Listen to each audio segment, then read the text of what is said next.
Hi, I'm Frostellian, and in this video I'll be looking at Frost Death Knights in Legion Alpha. There has been a lot of changes since Warlords, so I'll cover the new rune mechanics, spell changes, and talents with some thoughts on their uses. Unfortunately, I'm not high enough level yet to see if the artifact weapon does anything interesting, but I'll go through it once I can. I'm going to start by briefly covering runes in town with a dummy, but the footage thereafter will be in the world, so if you don't want zone spoilers, I'll let you know when to minimise the video. Okay, let's start on runes. In Legion, the 3 different flavours are gone. There is just one type now. This is a good change for Frost because it never had the ability to transform runes into death, so unholy runes only ever got in the way. Frost also used to gain 20% extra runic power per rune from Frost presence, but presences have been removed, so they generate the flat 10. The rune tooltip says one of each recharges every 10 seconds, where I assume each means pair, but there are no pairs. Instead, there is a single block of 6. You can still use all 6 at once, but only 3 will recharge at any given time. It doesn't matter which 3, any runes you have down, 3 will always be recharging. This makes runes really forgiving, because with just a single flavour and no pairs, it's not possible to break them through desyncing, because any delays immediately push what would be lost recharging time onto waiting runes, resulting in no loss of total runes over time. But of course, if you don't have 3 runes recharging constantly, you are losing recharge time, which is now the only metric to check rune usage. And that is something of a sore point with runic empowerment. Okay, there's still some things to talk about with runes, but I don't need the dummy anymore, and just standing here isn't going to be that interesting. So if you don't want zone spoilers, minimise the video now. The method of regenerating runes has been limited to runic empowerment, which has a 1% chance per runic power spent to return a rune. Runic corruption is now Unholy's only option, and Blood Tap has been completely removed. I find this a bizarre decision, especially in this case because runic empowerment is just a weaker, inefficient, uncontrolled version of Blood Tap, and because there is only one rune type, you can't orphan them, and with no pairs you can't desync them. All the risks of failure have been completely removed from Tap. The only system that still carries risk is runic empowerment, whose major failing is that any runes it spits back without down runes results in clipped recharge time, or at worst, it's totally lost, and these losses add up over time. The other major change to runes is that the 30% base haste has gone, and total regen time is back to a flat 10 seconds reduced by haste on gear. My experience making the Unholy video before this made me immediately stack haste from the outset, so the pain was limited. There is still downtime, but with low haste it's even worse.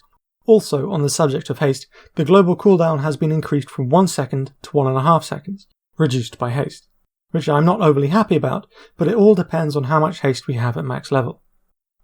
Right, let's start going through the abilities. Frost's artifact weapons are one hand only in Legion, and this caused some consternation by some at the loss of two-handers. But whilst the weapons are one hand, the gameplay of the core abilities is two-hand. So really, this is the death of Howling Blast spam and the resurgence of the old two-hand Obliterate spam. Obliterate is functionally unchanged. It costs 2 runes and deals a chunk of physical damage with a 45% chance to proc Rime, causing your next Howling Blast to deal 300% extra damage, consume no runes, and generate no runic power. Howling Blast is also unchanged, still costs 1 rune, and has an AoE effect around the target. It deals frost damage and infects all targets with Frost Fever. Diseases have been reduced to 1, Frost Fever, which deals frost damage and ticks every 3 seconds for 30 seconds, but now each tick grants 5 runic power, so 10 ticks is 50 runic power over 30 seconds. This addition of runic power is to help push through Frost Strike to make up for the 20% loss from runes. It isn't really working at the moment as it's granting 5 to 10, then nothing happens and it suddenly appears as a block. Due to this lag issue, I can't really work out things like multi-target totals. Frost Strike is unchanged, it still does a chunk of frost damage and costs 25 runic power. Killing Machine has been changed to only affect Obliterate. This is quite a large change because it means that it's completely safe from interfering with Frost Strike. It was always frustrating when you clipped the one you didn't want. My initial reaction was to find it curious that in a spec where all other damage is frost, the only physical damage has Killing Machine exclusively attached to it. But I think that Killing Machine has long been that awkward thorn in the side of Frost, and this change finally frees Mastery to be tuned as needed, although it'll probably still devalue crit. But Killing Machine is such a core part of the spec, I don't think they could ever throw it away, even though it probably should have been changed a long time ago. But this limitation to physical damage puts it in a quiet place where it can't really hurt anybody. This conclusion is further aided by Blizzard removing the main UI alert for when it procs, although the action bar highlight is still in effect. It's a strange decision because it says they really don't want you to take any notice of it, even though you do still want to know when it triggers because your main rune dump is tied to it.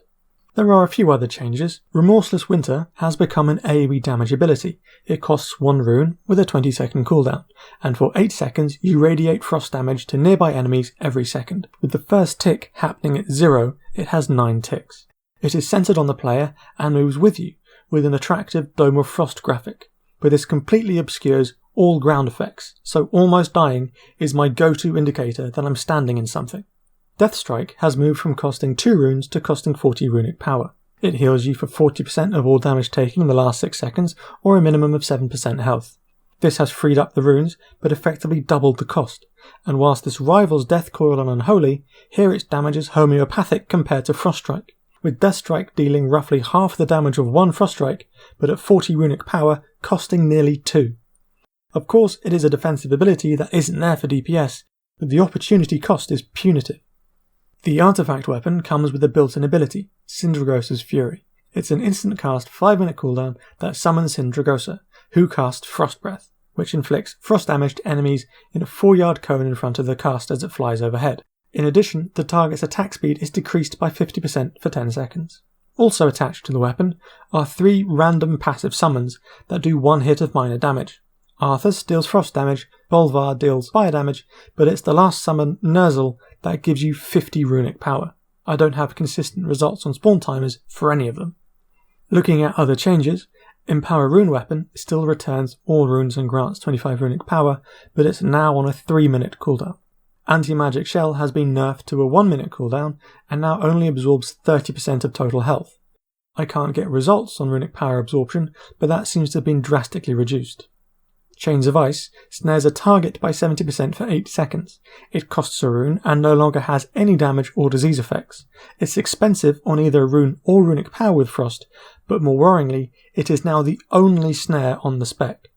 Deathgate sends you to Acheris, the class hall, currently a 1-minute cooldown. Since that's portal to Dalaran, it's basically a 1-minute hearth, which is good. I hope it survives. The following abilities are unchanged: Pillar of Frost, Death Grip, Dark Succor, On a Pale Horse, Mind Freeze, Icebound Fortitude, Path of Frost, Control Undead, Raise Ally, and the Mastery is still Frost. Rune Forging is still in, but not yet implemented. Presences, Army of the Dead, and any spellbook abilities not mentioned have been removed. Okay, that covers the core abilities.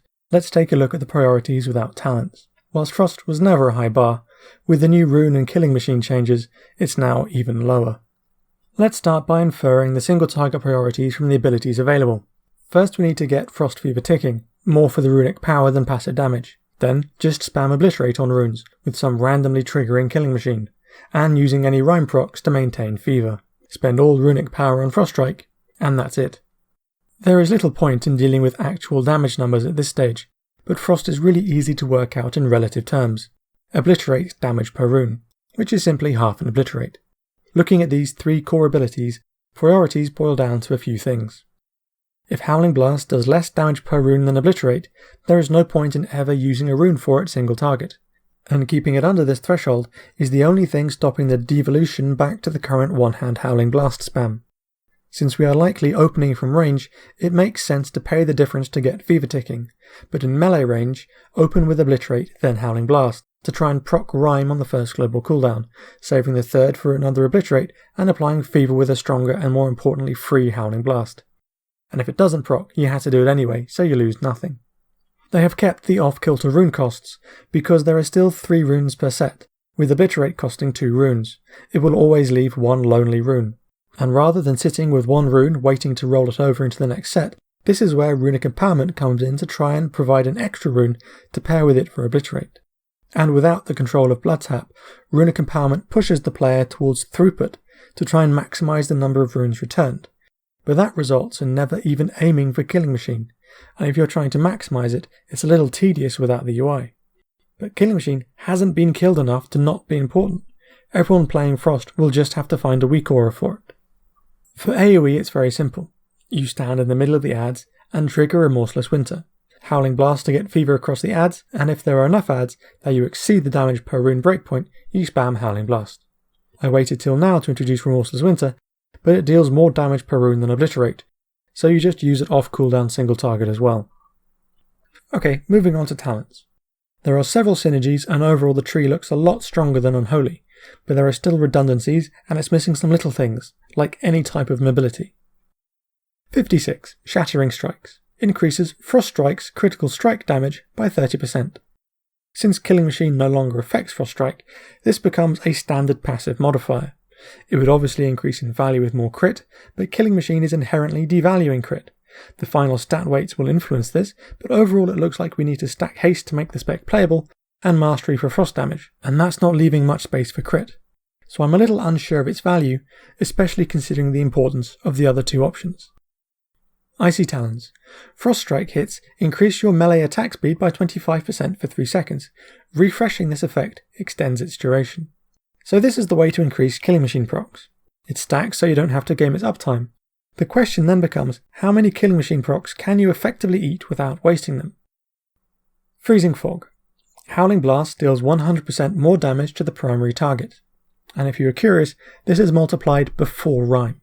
Having just seen the changes I was going through with the core rotation, it looked like Howling Blast spam was dead, didn't it? And being fully aware that no tuning has happened yet, at level 102, with 30% increased damage from the artifact and 50% mastery, this talent puts Howling Blast to 11,113 frost damage, and an Obliterate does roughly 20,656. This puts Howling Blast damage per rune ahead of Obliterate, meaning the spam is back.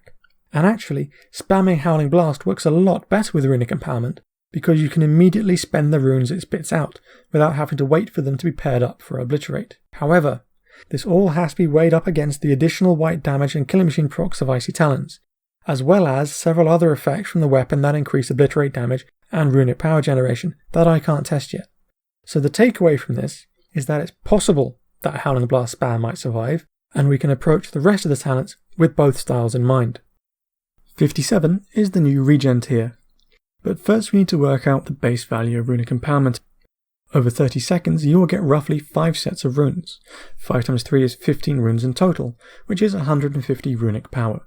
Fever gives 50 runic power, so it can't be coincidence that the total generated is a flat 200 runic power over 30 seconds. Frost Strike costs 25 runic power, and 200 divided by 25 is 8. Runic Empowerment has a 25% chance to return a rune, so 25% of 8 is 2. So the base expected return of Runic Empowerment is 2 runes every 30 seconds. If I make any errors in the maths or logic through this, or the video in general, please feel free to correct me. Murderous Efficiency. Consuming the Killing Machine effect has a 25% chance to energize a rune. Energize in this context means it just brings back a rune, making Killing Machine function like Runic Empowerment, by being another source for returning runes, and so it naturally synergizes with Icy Talons. But without runes on tap, you can't immediately eat procs, and multiple procs can appear in rapid succession, so overwriting is a real issue. Not to mention, tying a fundamental mechanic onto Killing Machine makes the removal of the UI alert an even stranger choice. But it raises the question of how many Obliterates you can cast over 30 seconds. We only have access to roughly 17 runes, so that's 8, and 25% of 8 is 2, so if every Obliterate cast 8 a Killing Machine, it should give 2 runes over 30 seconds. The trouble is that Killing Machine isn't consistent over those 30 seconds. It can be anything from 0 upwards, but very rarely is it anywhere near 8, so realistically we're looking at hopefully 1 rune every 30 seconds from this, but being random, you could win the lottery and get 4 or 5. Runic Attenuation. Increase the chance to trigger Runic Empowerment as if you had spent 20% more runic power. Well, there is 1 runic power dump, and that costs 25. So this increases the chance of a rune per frost strike from 25 to 30%, which is an increase from 1 in 4 to almost 1 in 3, increasing the return from the 8 frost strikes from 2 to 2.4 over 30 seconds.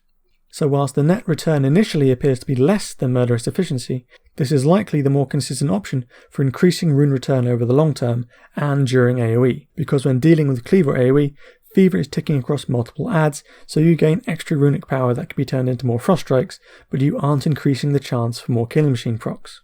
Also, if you are forced to move out of melee, you are no longer able to proc Killing Machine, but Fever will still be ticking. But with too much movement, such that you're out so long runes return and resources cap, spending that runic power is pointless because there are no runes available to return. And of course, the answer to that is, as ever, Bloodsap. Horn of Winter. Instant 30-second cooldown. The Death Knight blows the Horn of Winter, gaining 1 rune and generating 15 runic power. This is similar to Plague Leech from Warlords, but rather than giving 2 runes, it looks more aimed to solving the issue of the lonely rune left over by Obliterate. It also generates enough runic power to cover the difference for multiple frost strikes without having to wait for the fever ticks. And since it's off the global cooldown, you can react to the demand by triggering it whilst you wait. Overall, I like the idea of this talent as it gives fixed and consistent results, but it's pitched at the low end of the probable returns of the other 2 options. It doesn't need to be a clear winner, and I don't think changing the resources is the best variable to move, but lowering the cooldown would make it more competitive, as right now I take Runic Attenuation for general gameplay and anything involving AoE. 58. Ice Cap. Your critical strikes during Pillar of Frost have a chance to extend its duration by 1 second. Right now I don't know what that percentage is or how it works with multiple targets, but I think we can assume that AoE doesn't break it. So this is most likely going to be the option for single target or for persistent AoE situations. Hungering Rune Weapon. Empower your rune weapon, gaining 1 rune and 5 runic power every 1.5 seconds for 9 seconds. I was very happy to see this arrive as a talent because it immediately reminded me of Nitro Fuel, but I'll get to that later. This is a much more controllable form of Empower to use. Rather than just capping all your resources with brute force and scrambling to reopen, this feeds in runes one at a time. But it lasts 9 seconds, so it crosses rune sets. So you're still going to end up capping resources, it just won't be as wasteful as Empower. Overall, it's a solid talent. I would be even happier with it if it was divided into 2 90-second charges, but that's just wishful thinking. Avalanche. Whilst Pillar of Frost is active, jagged icicles fall onto your nearby enemies, dealing frost damage every 2 seconds. So this is simply adding an AoE effect to Pillar. If you are dealing with adds that will absolutely die at the 20-second mark, then this is potentially better than Ice Cap, but every second above or below 20 reduces its value. But if Ice Cap triggers strongly off AoE, then this is unlikely to compete at all. 60 is a weird tier. Abomination's Might. Your Obliterate criticals have a chance to drive enemies to their knees, stunning them for 2 seconds. So in a raid setting this is pointless, as nothing important can be stunned, and if it can, it is coordinated with longer durations than this totally random short one. But if this triggers the diminishing returns on stuns like Shockwave, you will never be allowed to use this in a group. Blinding Sleet. Targets in a cone in front of the Death Knight are blinded, causing them to wander disorientated for 4 seconds. So this is a 4-second blind on a 60-second cooldown. It's a PvP talent. In raiding, this is an extra interrupt on non-bosses, but they would usually just be stunned instead. And because it's a disorientate and not a stun, everything will be broken instantly and just start casting again. I'd never turn down utility like this, but there are PvP talent trees now, so you can just put them in there and put something useful for raiding, like mobility, here instead. Flash Freeze. Enemies struck 5 times by Remorseless Winter are stunned for 3 seconds. This is the talent previously known as Remorseless Winter, and since it's on such a short cooldown and affects multiple targets, it's the only option worth taking this tier, which could be why the other 2 are pointless. 75. Pathetic Magic. Your anti-magic shell absorbs 30% more magic damage, but generates less runic power. When the shell expires, 100% of all damage it absorbed is dealt as arcane, divided among nearby enemies. It's a simple idea to increase shell back to where it's almost useful, and I can understand dealing damage in a non-frost form to avoid mastery issues. But considering it's been nerfed already, reducing runic power generation as the cost is a weird punishment. This damage will be a flat percentage of health, but over the course of the expansion with gear levels rising, I would expect that to be better used elsewhere. Implacable. Icebound Fortitude reduces damage you take by an additional 10%. Additionally, every 10 runic power you spend reduces the cooldown by 3 seconds. Icebound is not exactly interesting as abilities go, but with the artifact weapon increasing death strike healing by substantial amounts during it, being able to cover more time with it is definitely a plus. Although being able to mitigate a small amount more often isn't as good as having the ability to run away from the problem in the first place. Permafrost. When you deal damage with auto attacks, gain an absorb shield equal to 30% of the damage dealt. This is good. It creates a buff on you that lasts for 9 seconds, and the absorb is currently uncapped, found by going AFK on a dummy and exceeding 3.6 million, but I assume it will be a percentage of your health. It's the closest thing to be able to shrug off damage to make up for having no mobility so as to not be a useless sponge for healer mana. The rate is of course tied to your weapon damage and attack speed, and whilst I want to stress this number is pointless, mine is about 0.5% of health per second. It synergizes with icy talents, because more auto attacks means faster shield generation. It absorbs all damage types, so as long as you have time to build a shield and aren't away from the boss before the effect hits, you can basically delete the other options from the talent tree. I've not been able to check it accurately, but I have to assume this combines well with Deathstrike healing, much like Blood Shield did. Since the shield will be absorbing a large chunk of the damage, Deathstrike should be able to cover more of your lost health. 90. Frost Scythe. 1 rune, 6-second cooldown. A sweeping attack that strikes all enemies in front of you for frost damage. This attack benefits from Killing Machine. Well, it currently isn't triggering Killing Machine, but this ability is great. It solves a number of problems, but it does also create some. First is that it resolves the issue of Killing Machine being pointless during AoE, because now it can be used, but unfortunately not in any meaningful way that the player can manipulate, simply because this has a cooldown. And because Killing Machine is sporadic in nature, and because Scythe does significantly more damage than Howling Blast, you can't sit and wait for it, you have to be using it off cooldown. But that turns its interaction with Killing Machine into nothing more than the occasional perk. The second is because it does similar damage to Obliterate, you use it single target. It's half the cost, and being Frost it scales with Mastery. This means it synergizes much better with Freezing Fog, because now you can trigger Killing Machine with 1 rune, but it will require testing to see whether losing Rime is worth it. It does seem a little strange to me that after finally moving Killing Machine off of Frost, they had put back a cheaper Frost version of Obliterate that hits all targets. I guess the cooldown is the safety net, but this 6-second cooldown means it's available for every set, so you can use it much like Soul Reaper is used now. So unless you trigger multiple Killing Machine procs at once, this should clear most of them out without paying any attention to it, which I assume is what Blizzard is after. But this is such a strong talent, it renders the other options meaningless from the start, so this should simply become a core ability. Frozen Pulse. Your auto attacks have a chance to cause you to radiate intense cold, inflicting frost damage on all nearby enemies. It's a passive radial AoE. It works single target, and is another talent that synergizes with Icy Talons, but it is very unlikely this will ever beat Scythe because it isn't controllable, and passive RNG rarely beats active control. Even if they made this and Scythe exactly the same DPS, both talents fill the same niche for all situations, so one of these two talents is completely pointless from the very start. Gathering Storm. Remorseless Winter deals 15% more damage with each successive wave.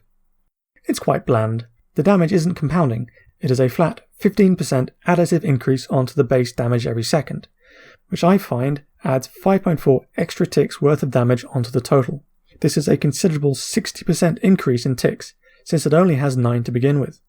But this only works every 20 seconds, and Scythe is every 6. It does have an artifact weapon passive, so that difference will close slightly, but this tier has been completely overshadowed from the start. 100. Obliteration. It's instant with a 90-second cooldown.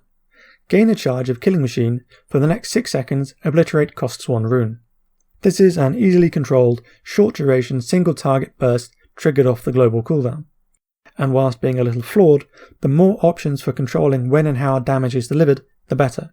Being 6 seconds rather than 6 obliterates is not an effective performance-limiting factor. Considering the increase to the global cooldown is now 1.5 seconds, you will only get 4 obliterates if you have less than 20% haste. But whilst the talent's duration is static, haste breakpoints will increase the quantity of obliterates. 20% haste puts the global at 1.2 seconds, giving you 5 obliterates. You would need 33% haste to get the global down to 1 second to get 6 obliterates. But then you would need 43% haste with a 0.85 second global to get 7. Whilst 33% is doable, I highly doubt 43% is. So this talent is already effectively capped at 6 obliterates anyway. 6 runes would have been 3 obliterates, so this is only giving an extra 3 obliterates every 90 seconds. It's not a huge number, and since Obliterate is physical, it doesn't benefit from increasing Mastery like the other options in this tier. So unless they are planning on attaching Mastery to this, these inherent limitations are going to prevent this talent remaining useful beyond the start of the expansion. Funding this requires 6 runes. Thanks to Runic Empowerment, there are no stored runes, and since no runic power is being spent, there is no chance to proc any. You wouldn't want to take Murderous Efficiency because a 25% chance to return the first rune is not good enough. It would be handy if it procced, but you can't rely on it, and you can't expect any other procs over the duration. The first 3 runes required are a set, so that's easy enough to find. but the only way to find the other 3 without external sources is just have 3 multiplied by your global cooldown or lower remaining on the recharge time of your next set of runes before triggering. But in practice, it's going to be easier to just say, hold 3 runes until 3 seconds before your next set of runes, and then trigger Obliteration. With the density of Obliterate, it would benefit from Icy Talons because you're hoping to get more procs over the 6 seconds. But you need to have it stacked beforehand because you aren't spending any runic power. And if you didn't manage to build up enough time, you might as well be using Freezing Fog. On every other cast, you can use Hungering Rune Weapon to feed in runes. Due to the difference between the rate it delivers and the global use to spend them, you would need to trigger both at the same time so that the extra runes are there when you eventually need them. Breath of Sindragosa. 12 runic power per second, 2-minute cooldown. Continuously deals Shadow Frost damage every 1 second to enemies in a cone in front of you within 12 yards. Deals reduced damage to secondary targets. You will continue breathing until cancelled or runic power is exhausted. Breath survived, and oddly it is exclusively on Frost, where it continues to compete against Frost Strike. Not having Blood Tap makes this a lot more awkward, but the reduction in cost from 15 to 12 runic power per tick makes this a lot more forgiving. The only reason you could get consistent uptimes in Warlords was Blood Tap, and without tap it falls to runic empowerment. But RNG in big cooldowns doesn't control, level, or tone back differences in player quality. The only thing RNG does is exaggerate the craziness. There will be a player in logs that procs a rune off every tick and has completely uncatchable DPS. There are a few talents that have been drafted in to synergize with Breath. First is Hungering Rune Weapon. You might have been familiar with the alcohol nitro fuel back during Blackrock Foundry, where if you drank this near an open flame, it set you on fire, and that damage could then be absorbed by Shell, which meant that during Breath, by having a pet like Pierre, you could set yourself on fire on demand to extend the duration. For me, nitro fuel was the best thing that ever happened to Breath, because it took away a large chunk of the bullshit and replaced it with player control. So naturally, Blizzard nerfed it. But I guess they actually liked the idea because now it's back, albeit in a less flamboyant form. But Hungering is feeding in the runes slower than your global cooldown, so it's facing the same issues as Obliteration, but with higher stakes, especially when you're trying to cover the last few seconds of a rune set. Even so, this form is far superior to normal Empower. Whilst on the subject of external runic power modifiers, it is with great disappointment that there is still no mechanic to passively generate runic power outside of combat, and even Army has gone. And without runic power, we are still unable to trigger Breath immediately at the open, which is why DKs required all of this silly pre-soak nonsense. Given the ticking nature of Breath, it's worth looking at tier 57. Most likely, the best choice is going to be Horn of Winter, as we struggle to hold on to any kind of consistency. Murderous Efficiency is unlikely to be strong enough given that Killing Machine is inconsistent. Runic Attenuation is a 20% increase on 12 runic power, bringing the total to 14.4%. It is the only real contender to Horn, because the focus is firmly on runic power as it is ticking every second. Given its variability and constant tick rate, you will exceed Horn on occasion, but given the small percentage chance, there will be times you won't. Rune generation and usage during Breath is a big issue. With the pressure of Breath constantly ticking down, it heavily favours Freezing Fog because you can comfortably spam Howling Blast on every single rune that is spat out by runic empowerment, instead of being tied waiting for 2 runes for Obliterate. This makes Scythe very useful during Breath, because it only costs 1 rune, does high damage, and uses Killing Machine. I'm regularly seeing Breath uptimes over 45 seconds, so we should assume this would be more than 3 Obliterates worth of damage, and it would be very sad if it wasn't. Given this length of uptime, unless there is an ad that must immediately die, or there is a lot of time away from the boss, Breath should be outperforming Obliteration. But of course, all of this is assuming that Breath actually beats Frost Strike this time around. Glacial Advance. 1 rune, 12-second cooldown. Summon glacial spikes from the ground that advance forward, each dealing frost damage to enemies near their eruption point. Thankfully, this really doesn't require the same level of dissection as the other 2.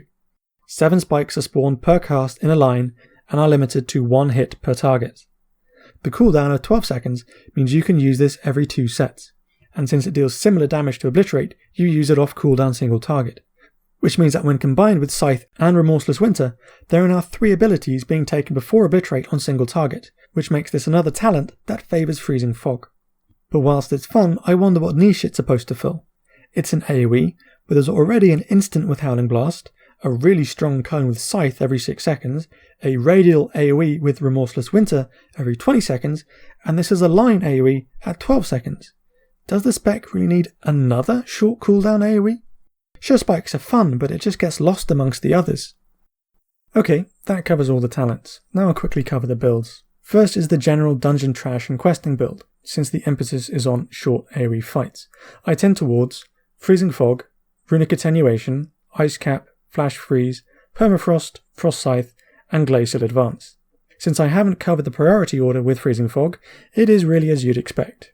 You put up Frost Feed with Howling Blast, use all the single rune cooldowns, whenever you get Killing Machine cast Obliterate, spend the runic power on Frost Strike, and any remaining runes being used on Howling Blast. The single target breath build only sees changes to Horn of Winter, Hungering Rune Weapon, and Breath of Sindragosa. If you wanted to use Obliterate as your main ability instead of Howling Blast for either of these two builds, you would simply take Icy Talons instead. A simple change, but reorders the priorities. Finally, the conclusion. Overall, I'd say it's okay. It's in a much better place than Unholy, but still has some flaws. Frost has benefited greatly from rune simplification, because while she did have to compensate for how bad Unholy runes were, what gave the class its core gameplay was Blood Tap. It didn't really matter that you only had 3 abilities, because you were spending so much time juggling them through your resources. The loss of Blood Tap is the biggest issue, because by limiting it just to runic empowerment, they have removed the focus from resource management and pushed it all onto abilities. And whilst the core abilities have largely remained unchanged, the logic behind them has become even simpler than Warlords. That isn't worth getting animated about because there wasn't that much further down it could go, but it means there is nothing to hold that shifted focus. Moving Killing Machine into safety was a sensible idea, but the spec in Warlords revolved around trying to rapidly catch Killing Machine, which of course could be frustrating at times, but there were tools to manage it.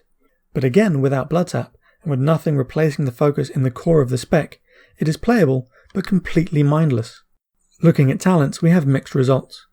There are some great additions, good, functional things like Hungering Rune Weapon, Permafrost and Scythe, but several redundancies, and some dominating their tiers so much you might as well leave the other 2 slots blank. Most disappointing for me is that they are not addressing the problems from Warlords. With no Gore Fiends or immunities, utility has all but gone. Other than the shield, survivability and healing also took a hit, but most crucially, there is still no mobility of any kind. They keep saying not every class should have mobility, but every other class has mobility. And so unless the damage is absolutely spectacular, I fear the class will quite literally be left behind for the next expansion. What a happy note to end on. Oh well. Please feel free to leave any comments or questions you have. I'll be keeping an eye on Legion developments over the coming months, and I'll be taking a look at Demon Hunters at some point with probably a few other things along the way. But man cannot live on WoW alone, and come the end of the week, I'll start playing XCOM 2, a franchise I've been playing twice as long as I've been playing WoW. So come hang out and crush some aliens. Thanks for watching.